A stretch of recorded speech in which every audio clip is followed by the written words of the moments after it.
প্রায় 1.5 কেজির উপরে ওজন হইব এটার।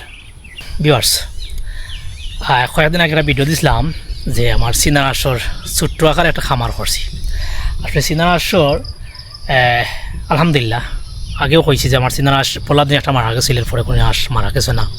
আমি সঠিক পরিচর্যা করতাম পারলাম বিদায় আলহামদুলিল্লাহ চীনা হাঁসগুলো এখনও সুস্থ আছেন এবং 2 মাস বয়সের চীনা হাঁস আপনারা দেখাইম যে কত বড় হয়েছেন। এর আগে দেখাই আমি কীভাবে পরিচর্যা করি হাঁসর বা কীভাবে তারা খেয়াল রাখি। আমি তারারে প্রথম অবস্থা ফিডা খাওয়াইছি, পরে গুঁড়া খাওয়াইছি। এখন আমি চিন্তা করছি তারারে খরচটা কিছু কমাই আনতে হইব, কারণ গুঁড়ার বস্তা 5 থেকে 600 টাকা, ফিডের বস্তা 350-300 টাকা। এখন চিন্তা করলাম যে আমি খরচটা কিছু কমাই। আমি গত 3-4 দিন থেকে আমি গুঁড়ার লগে ফিডের লগে কিছু ঘাস মিক্স করে দেই। তো আজকে আইসি আমি ঘাস কাটাত, আপনারা দেখাই মতো কিরাত ঘাস আমি কাটিয়া দেই আমার চীনা হাঁসে। আমি আমার পাশে আওয়ার আপনারা দেখাই আমি কীরকম ঘাস কাটি। আমার সামনে বড় আওয়ার আছে। আমি আপাতত তুমি অনুবাদ থাকো নেওয়া লাগতো নয়। আমি আপাতত এই গাছগুলো আপনার কই হাইসা গাছগুলা খুব ফেভারিট চীনা হাঁসর লাগে। গাছগুলো হাসি আপনারা দেখাই আমার বাড়ির পাশে আসলে এগুলো দেখা যায়।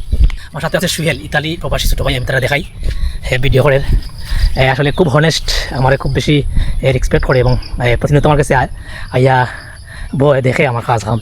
তো ভাই আজকে একটা ভিডিও নাই আওয়ার সাইটে বাড়ি হইলে সবচেয়ে বেশি সুযোগ সুবিধাটা মিলে পরিচর্যা করতে খাওয়াইতে হইলে হাঁসর খুব চোখা লাগে না, বেশি পরিশ্রম ভালো লাগে না। অল্প পরিশ্রম করে যদি আমরা অল্প পরিশ্রমের মাধ্যমে আমরা শত শত হাঁস আমরা পালন করতাম পারবো একটু পরিচর্যা যদি করি। এই বাড়িটা আমার পরিত্যক্ত বাড়ি, আসলে আমি বানাইছি নতুন, কিন্তু কখনো আইসি না, কিন্তু আমার পরিকল্পনা নাই। তাই চিন্তা করছি যে এখানে সব কিছু করি। দেখো আমার মেয়ে, তাই আমার লগে আইসি আজকে দেখতো। দেখো আমার হাঁস ভালো লাগে না, সেলফিতে ভালো লাগে না?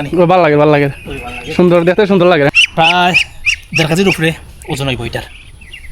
একটা চীনা হাঁস 4 থেকে 5 কেজি হয়, আর 4 থেকে 5 কেজি ওজনের চীনা হাঁস যে আমি সেল করার যাই তাহলে সালাহানক 1800-2500 টাকা আমি সেল করতাম পারবো। এরকম যদি আমি 400-500 হাঁস পালন করতাম পারি, আপনারা চিন্তা করো কতটা ইনকাম করা যাইব। তাছাড়া এই হাঁসগুলো 2 মাসের বাচ্চা, আশা করি আমার 2 মাসে তারা তারা যে ব্যবহার করতে পারবো বড় হয়ে যাব। 5 মাসের ভিতরে আমি সেল উড়া দিতাম পারবো। আসলে আপাতত সেলের বিষয় না, আমি হয়তো এগুলা দেখলাম যে কীভাবে লালন পালন করা যায় বা এগুলা পরিচর্যা করা যায়, বা বিভিন্ন ধরনের রোগ যেগুলো রোগের তারা আক্রমণ করে, বিভিন্ন ধরনের ভ্যাকসিন দিতে লাগে, কোন সময় কোন ওষুধ লাগে, এগুলো লাগে মূলত আমি কেটা করাম, এগুলো পরিচর্যা করাম। আলহামদুলিল্লাহ 2টা ভ্যাকসিন দিছি আমি, 25 দিনের সময় একটা ভ্যাকসিন দিছি এবং 45 দিনের সময় একটা ভ্যাকসিন দিছি। তাছাড়া বিভিন্ন সময় বিভিন্ন ভিটামিন বা বিভিন্ন রোগ ওষুধ আমি খাওয়াইতাম পারি। তো আলহামদুলিল্লাহ আমার 2 মাসে যে এক্সপিরিয়েন্স হয়েছে, আমি আশা করলাম আরও 2-3 মাস যদি তার লগে ওয়ার্ক করি, পরিকল্পনা আছে যে আমি বড় ধরনের একটা চীনা হাঁসের ফার্ম করতাম এবং একটা রেস্টুরেন্ট করতাম, যাতে এটা দিয়া আমি চীনা হাঁসের মাংস এবং চাউলের রুটি যেটা খাবার নিয়ে হয় সেটার সময় আমরা খাই, এগুলো এরকম একটা রেস্টুরেন্ট করার খুব ইচ্ছা আমার।